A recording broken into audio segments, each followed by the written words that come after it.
Pagdating sa Horizon Residence, dumidiretso kami sa basement upang maibaba ang nasabing basura at dalhin sa unit ni Congressman Saldico sa 56th floor sa nasabing lugar kung saan siya nakatira. Bago ibaba ang nasabing basura, ito ay bawas na. Halimbawa, nag-akyat kami ng 46 na malita. Ibababa lamang namin ay 35 malita para i-deliver sa bahay ni House Speaker Martin Romualdez sa 42 McKinley Street, Taguig. Ang labing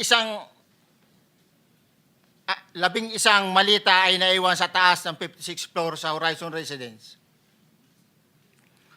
Humigit kumulang 3 bisis ako mismo ang nag-deliver ng basura sa bahay ni Congressman Saldico, sa Horizon Residence at sa mga bahay ni Speaker Romualdez sa 42 McKinley Street, Taguig. Mas maraming pagkakataon na nagde-deliver kami ng basura sa bahay ni Speaker Romualdez